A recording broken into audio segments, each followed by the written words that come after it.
Cédric Doumbé s'est donc imposé face à Jalil Willis par TKO au premier round. En plus, il y a une belle accolade entre les deux hommes après le combat. Puis Cédric Doumbé a rendu hommage à Jalil Willis sur ses réseaux sociaux après, parce que c'est vrai que Jalil Willis, oui, il est loin du niveau de Cédric Doumbé, mais il a quand même sauvé la carte, donc ça fait plaisir, parce que y a un Américain qui est venu, qui a fait le show en plus durant l'avant-combat, qui a rendu un petit peu excitant les choses.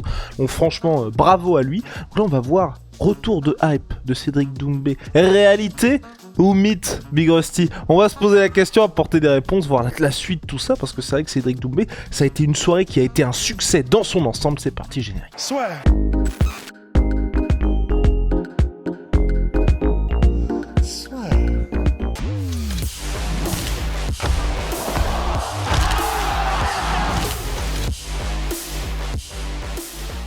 Cédric Doumbé contre Jalil Willis. Alors, est-ce que pour The Best Doumbé, la hype est repartie? Pour moi, c'est toujours la même chose. C'est-à-dire que c'est toujours lié au dernier truc en date qui s'est passé et c'est ça qui fait, j'ai l'impression, le plus gros du travail médiatique pour la personne, qu'elle soit gagnante ou qu'elle soit perdante dans le combat qui vient de se passer. C'est-à-dire que là, c'est quand même vraiment marrant parce que avant le combat de Cédric Doumbé, c'était du coup toujours mais on s'en fout, la hype est morte. Enfin, c'était vraiment ça, nous on le voyait sur nos réseaux sociaux. C'était ça majoritairement, les commentaires qui avaient le plus de hype, c'était ça. C'était de toute façon, il est fini, de toute façon. Et voilà, ça parlait de Baki et ça encensait Baki, etc. Bah, comme de par hasard, maintenant que du coup Cédric Doumbé a gagné et puis qu'il a gagné dans un combat que les gens ont apprécié, qu'il a gagné au premier round sur un KO, bah, on le voit toujours sur nos réseaux. Maintenant, ce qui ressort beaucoup plus, étrangement, c'est « Ah, je comprends mieux pourquoi Baki a fui le combat. Ah, je comprends mieux pourquoi Baki refuse de réaffronter Doumbé. » Et voilà, comme quoi tout le monde repart dans le train Doumbé. Et c'est ces commentaires-là qui sont le plus likés, etc. En fait, maintenant, c'est marrant presque parce que, bon, sans vouloir faire les anciens, sans vouloir faire les anciens, les tauliers, hein, parce que voilà, on est juste des fans de MMA, mais on est quand même dedans depuis suffisamment longtemps pour voir que c'est tout le temps comme ça. C'est-à-dire que là, pareil, si Cyril Gane revient et qu'il fait une grosse perf, après la grosse perf de Cyril, tout le monde, allez, je me lance, ce sera la bite de Cyril probablement, et puis ce sera reparti pour un tour, surtout s'il le fait contre un bon adversaire, etc., et tout le monde oubliera et machin. Moi, là, avec Cédric Doumbé, j'ai surtout l'impression que c'est ça. C'est-à-dire que j'ai l'impression, tu me dis si je me gourre et je m'arrêterai là-dessus, mais j'ai l'impression qu'en fait, mais je pense pas que ce soit le MMA français, je pense que c'est en général, c'est juste que là, c'est voilà, les combats ont lieu tous les quelques mois. Il y a ce côté, il y a des supporters de l'un et de l'autre et des détracteurs des uns et des autres. Et tout dépend juste du résultat en lui-même. Mais après le résultat, si les gens n'aimaient pas trop un combattant, mais qui fait un résultat qui plaît au public, c'est-à-dire une belle performance, un KO, etc., ben, une fois que c'est passé, bizarrement, les commentaires qui sont le plus mis en avant, qui sont le plus likés, etc., ce sont ceux qui l'encensent et machin qui sont de son côté.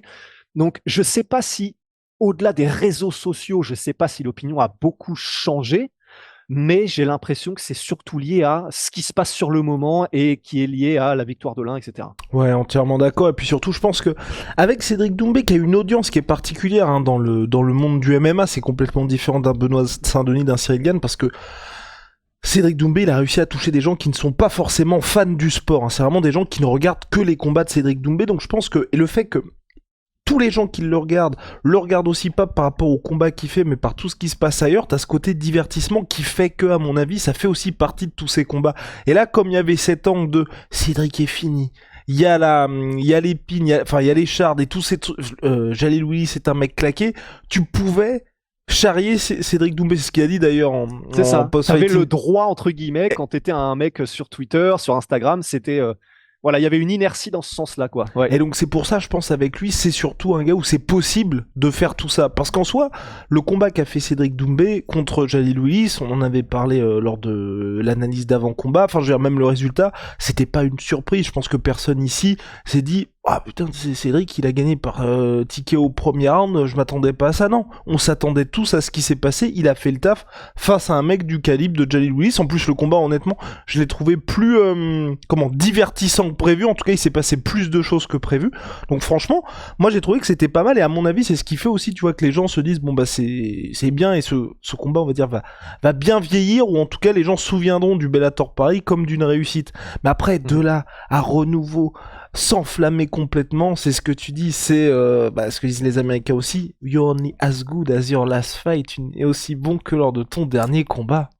Et c'est pour ça que, en vrai, c'est pas qu'on est des génies, hein. C'est simplement qu'on l'a tellement vu tout le temps, là, de la même manière que si jamais on touche du bois, si jamais il y a l'annonce que Baki va à l'UFC ou quoi dans les semaines qui viennent, bizarrement, là, sous les commentaires de tous les posts, des machins, il y aura des gens qui diront, eh ben voilà, Baki il affronte des vrais mecs, tandis que Doumbé, il prend des plombiers au Bellator.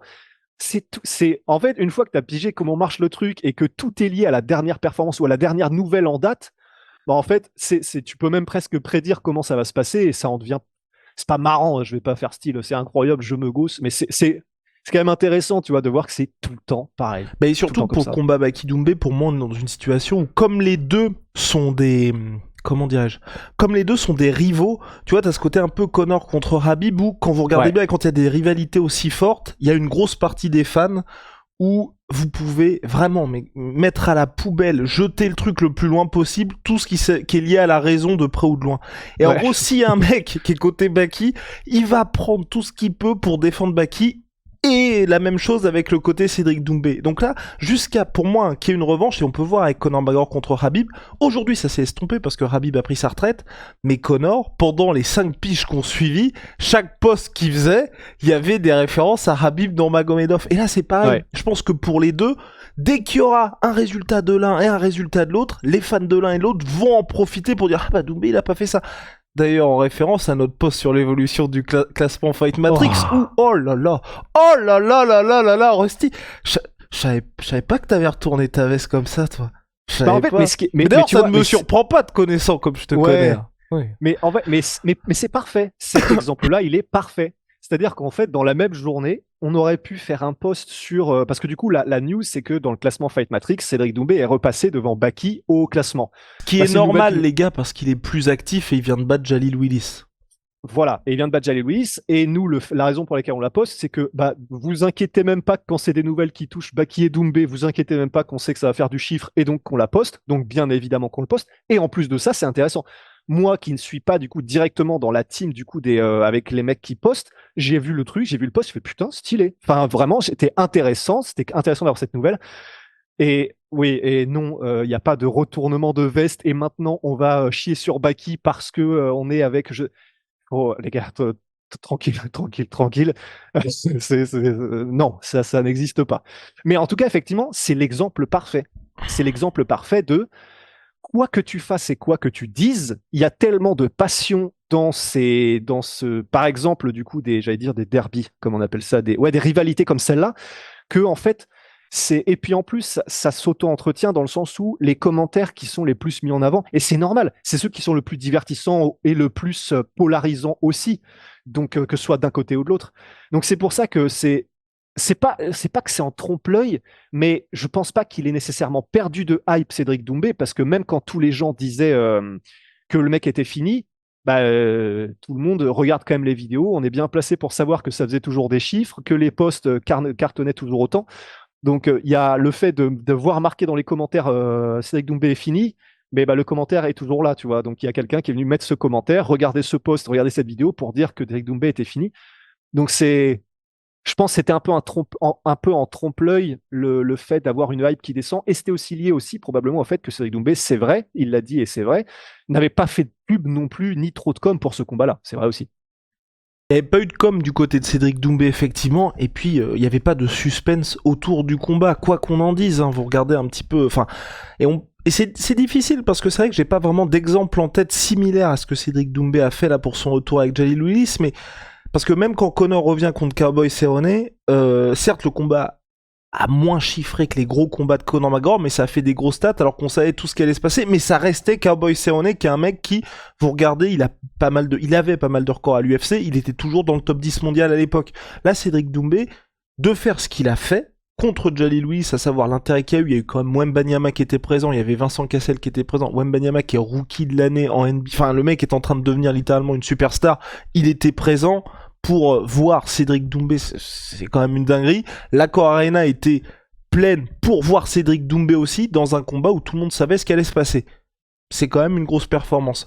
moi, la surprise, enfin, on va dire pas la surprise, mais ce que j'attends avec impatience pour Cédric Doumbé. Là maintenant, on va dire, je pense que il a pu effacer un peu ce qui s'était passé contre Baki, c'est voir ce qu'il va y avoir contre Anthony Pettis. On l'a dit, nous de notre côté, ça nous intéresse pas des masses, mais voir si le public américain va s'intéresser un petit peu à ça. Normalement, selon toute vraisemblance, ça doit toujours se faire en Arabie Saoudite. Il y a des discussions pour que ce soit aussi en France, parce que c'est vrai que là, le PFL revient à l'Adidas Arena au mois de novembre, si je ne m'abuse, ou septembre ou novembre à l'Adidas Arena. Ensuite, ils font les finales du PFL Europe à Lyon, à la LDLC Arena, où il y a eu les gros events WWE qui étaient complètement dingues, et ça fait plaisir que ça sorte un petit peu de Paris. Mais est-ce que Doumbé contre Pettis va se faire en France ?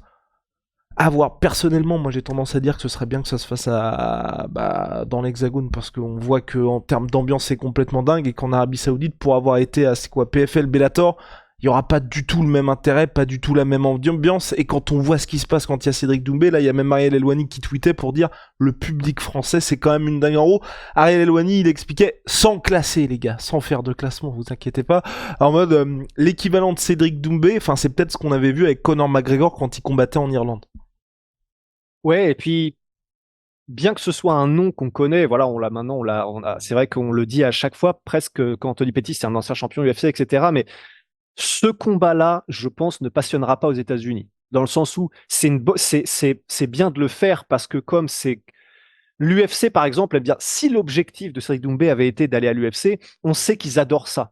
Quand tu bats, que ce soit, je sais pas, Emile Mick qui bat Rousimar Palhares au Venator, donc Palhares qui était un vétéran UFC, que ce soit Alexei Olenik qui bat Mirko Cro Cop qui était un vétéran UFC. L'UFC, par exemple, aime bien quand tu bats un de leurs vétérans, mais qui avait déjà, voilà, il était déjà un peu sur la pente descendante à l'UFC, mais ça fait, quand tu bats un nom qui a déjà été au plus haut niveau, bah, ils considèrent comme, c'est pas une validation de, ok, c'est bon, maintenant on peut prendre le mec, etc. Mais effectivement, c'est un tremplin médiatique qui est apprécié de la part des plus grosses organisations, dont l'UFC dans ces cas-là. Et c'est vrai que du coup, ça va servir à ça de la parfaite manière pour Cédric Doumbé. Il aura affronté et on espère battu un ancien champion UFC, mais le combat directement là en lui-même, je pense pas que ça va intéresser le public américain dans le sens où, peut-être que je me gourre, hein, mais dans le sens où il a déjà tellement perdu sur ces dernières années, Anthony Pettis. Enfin, je sais pas, c'est pas autant, par exemple, comme un. J'allais citer Gegard Mousasi parce qu'il était sur une série de victoires à l'UFC, il a eu des victoires une fois qu'il est allé au Bellator, etc. Donc ça voulait un peu plus encore dire quelque chose. Comme là, il a déjà perdu contre des gars que les gens ne connaissaient pas trop, Anthony Pettis, je pense pas que ça aura le même impact, la même valeur et que le public américain attendra ce combat réellement. Mais une fois qu'il aura été fait, bah, par contre, je pense que ça aurait eu l'utilité voulue, c'est-à-dire ben, les Américains connaîtront le nom Cédric Doumbé beaucoup plus. À 1000%, à 1000%, Rust. Mais pour moi, pour que la hype reparte totalement pour Cédric Doumbé, je pense qu'il faudra qu'il y ait la revanche contre Baysangour Shamsudinov. Je pense que c'est vraiment le truc qu'il faudra faire pour Cédric Doumbé, parce que on parle quand même, enfin, et je sais que je parle souvent de ce combat-là de Conor, enfin c'est vraiment le combat qui a passionné la France, et je pense pas qu'il y avait un combat de MMA auparavant, après c'est peut-être un biais de récence, c'est ça en français ? Ouais, je crois.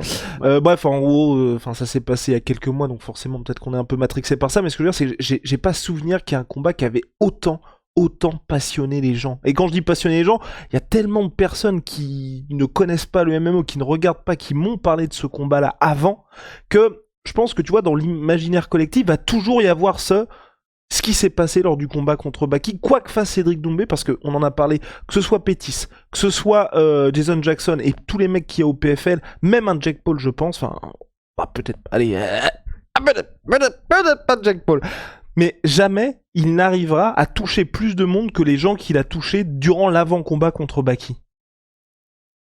Bah, c'est sûr. Là, c'est sûr, à moins qu'il n'affronte un mec de l'UFC que tout le monde connaît, bah effectivement, je pense que c'est chez nous en tout cas, oui, c'est impossible de générer la même hype, ça c'est sûr. Après, de toute façon, ça a pas l'air de se diriger là-dedans, la revanche Baki Doumbé. Hein. Toi, tu dis juste ça parce que t'es payé par le PFL. Oui, c'est ça, exactement. Mais après, en vrai, je pense pas que la revanche va arriver, hein, parce que Baki, il a l'air tellement décidé à voir l'UFC, sinon rien, Enfin, d'après ce qu'on en voit. Hein, Ah oui, tu vois, non, c'est ça. Moi, je pense qu'elle aura malheureusement jamais lieu, cette revanche, ou alors... ouais, non, même à l'UFC... Tu dis juste en mode, c'est ce qu'il faudrait, quoi, C'est si on voulait. Ouais, exactement. Mais on est dans une situation, et de toute façon, Baki, il a pas besoin d'avoir la revanche, Baki. C'est uniquement Cédric Doumbé qui a besoin d'avoir cette revanche-là, tu vois. Et j'ai même envie de dire... J'ai envie de dire, le PFL aussi a besoin qu'il y ait cette revanche, tu vois. Parce que quoi qu'il fasse avec ça leur ferait un bien fou, c'est sûr. Parce que quoi qu'il fasse, il y aura cette ombre qui va peser sur Cédric Doumbé, tu vois. Et tant qu'on n'aura pas non plus son... Tu vois, après, est-ce que... Vas-y. Pardon. J'allais juste te dire... Oh là là, oh putain, c'est terrible ces moments-là. Quand on fait ça, j'allais juste te dire, après, on vient de le dire, en tout cas, à notre sens, selon nous, c'est ce qui se passe, c'est le biais de récence, etc. Du coup, je peux pas empêcher de me dire, si Cédric Doumbé enchaîne les KO là, par exemple contre Pettis, après il prend un autre mec, etc., ben, est-ce que ça n'effacera pas, malgré tout, le truc contre Baki? Parce qu'il y aura ce côté, il est spectaculaire, il donne au peuple ce que le peuple veut, il met des KO comme il dit qu'il va les mettre. De la même manière que là, on voit les gens maintenant qui, du coup, disent, bah voilà, on comprend pourquoi Baki a fui, etc., et qui a un petit peu ce truc-là qui débarque maintenant sur les réseaux sociaux. Après plusieurs combats comme celui-ci, même s'il y aura toujours les gens qui diront bah ouais mais il est pas à l'UFC, bah oui mais il a choisi du coup le plutôt l'argent au PFL, etc. Ben vu qu'il donnera au peuple ce qu'il veut et qu'il sera en vue parce que les highlights feront le tour du monde. Là ils ont cartonné les highlights, les résumés vidéo du combat de Doumbé. Nous on le voit avec nos chiffres aussi. Il restera dans pas l'imaginaire collectif, mais il restera dans le collectif. Les gens s'intéresseront, je pense, du coup toujours à ce qu'il fait parce que de la même manière que Michael Venom Page continuait à faire des chiffres quand il mettait des KO contre des mecs qui avaient, qui étaient personnes au Bellator. Bah là, après, il prendra, s'il prend des mecs comme Jason Jackson, en plus, ce sera le haut du panier. Mais je pense que si ça se trouve, Doumbé peut continuer à mettre des KO au Bellator, au PFL et sans aller à l'UFC et continuer à générer autant de hype, peut-être en vrai. Hein. Mais c'était plus ce côté, tu vois, réussir à avancer, tu vois, qui est plus cette ombre qui plane. Quand on voit que chaque fois qu'il y a eu des rivalités, quand ça se termine d'une manière un peu bizarre comme là ça s'est terminé, du côté de Cédric Doumbé, hein, parce que pour Baki, il a gagné et il a 22 piges, enfin il était outsider en plus, donc pour Baki c'est bon, lui c'est terminé. Mais pour Cédric, je pense que ça le suivra tant que t'auras pas, tu vois, réussi à boucler cet arc-là. Et boucler cet arc, c'est par une revanche et en s'imposant, tu vois. Surtout que, je veux dire, Baki, à part s'il y a une énorme sortie de piste, mais enfin, le gars va faire une carrière brillante. Donc c'est ça le pire en plus. C'est que chaque combat de Baki, ce sera une nouvelle, pas dans le cercueil quand même, tu vois, mais mais je veux dire, ça ajoutera au fait que il va monter plus rapidement dans les classements parce que forcément c'est l'UFC, donc il y a des adversaires qui sont, enfin tout le monde le dit, quand vous êtes à l'UFC, chaque combat est un gros choc, donc il va avancer beaucoup plus vite. Il y a Cédric Doumbé qui fera sa carrière, mais forcément les gens ne pourront pas s'empêcher de comparer les deux. Donc c'est pour ça, je pense que je pense que ça n'aura pas lieu, mais ce serait intéressant, tu vois, que les deux réussissent à solder le truc. Ce qui sera intéressant, je me dis, c'est un petit dilemme là, un petit, qu'on appelle ça déjà, truc de concept, je sais plus. Non, je sais plus. Mais comment ça se passera, tu penses, médiatiquement, si Baki va à l'UFC, mais dans les premières années, un peu comme Max Holloway, il va à l'UFC, mais il ne termine pas ses adversaires à l'UFC, pendant que Doumbé reste au PFL au Bellator, mais termine tous ses combats. Mais non, c'est le style de Baki. C'est le style de Baki. Baki, ça a jamais été un gars qui terminait ses gars. Mais comment est-ce que, du coup, dans ces cas-là, là, par contre, je ne sais pas comment est-ce que, parce que du coup, il y aura les gens qui disent, bah oui, mais Baki, il est à l'UFC, et ce sera vrai. Mais il y aura les gens qui disent, bah oui, mais d'un autre côté, on a Doumbé qui termine tout le monde, etc. Là, je suis curieux de savoir comment est-ce que le baromètre public, de quel côté il ira. Parce que là, je ne sais pas dans ces cas-là comment ça se passera, tu vois. À suivre. Mais en tout cas, la retour de hype pour Cédric Doumbé, puis aussi, j'ai du mal à, m'en rendre compte à peu près, c'est du côté des fans de Cédric Doumbé, qu'est-ce que ça change vraiment, tu vois? Est-ce que les fans de Cédric Doumbé connaissaient Jordan Zebo, connaissaient Baki, et est-ce qu'ils mettaient pas, tu vois, Jalil Willis, qui est quand même un vétéran du Bellator, sur la même, pas forcément sur la même échelle, mais tu vois qu'ils étaient, quoi qu'il arrive, on regarde Doumbé, et comme on ne connaît pas les adversaires, un KO de Doumbé, un finish de Doumbé reste un KO, peu importe les gars face auxquels il est. Parce qu'il y a peut-être ça aussi, tu vois. Parce que, quand on voit là, c'est les gens qu'il y avait à l'Accor Arena, c'était pas du tout non plus la même ambiance qu'à l'UFC où, dès le premier combat à l'UFC, c'est plein, les gens ils chantent la Marseillaise. Au PFL, c'était vraiment plus une ambiance de ce qui se passe à l'américaine où les gens viennent petit à petit, à la main card ça commence vraiment à se remplir. Donc on avait vraiment ce sentiment que les gens venaient pour Cédric Doumbé plus qu'à l'UFC où les gens viennent pour l'entièreté du show. Donc il y a ça aussi à prendre en compte, mais là comme nous on ponce un peu le MMA, forcément on est un petit peu éloigné, donc je pense que ce serait pas très éclairé comme avis à ce sujet. Big Rusty, on a terminé je pense. Je crois. Ouais. Ciao. My Sweet Protein, ça ne bouge pas. Complément alimentaire, bas protéiné et casquette de l'espace. Ça se passe sur My Sweet Pea. My Sweet Protein, moins 30% minimum. Surtout My Sweet Pea avec le code la sueur. Et puis Holy Moly, révolution dans les boissons énergisantes. Thé glacé, boisson de réhydratation, boisson énergisante. Ça se passe juste goddamn ici. C'est leur nouveau pack, la sueur 5 pour votre première commande. Vous avez moins 5 €, et si vous êtes déjà commandé chez eux, code la sueur 10, moins 10%, Et je peux vous dire que ça, pour l'avoir utilisé en voiture avant de faire 2h30 de voiture, je me suis demandé est-ce que c'est du placebo, du machin, de prendre un truc énergie, concentration comme celui-là, là. Eh ben, je suis fier de pouvoir dire que c'est peut-être du placebo, mais je crois pas que j'ai jamais été autant concentré, alors que j'avais fait du sport juste avant, en bagnole, qu'après que j'ai pris un Holy Energy. Je dis ça, je dis rien, c'est réel.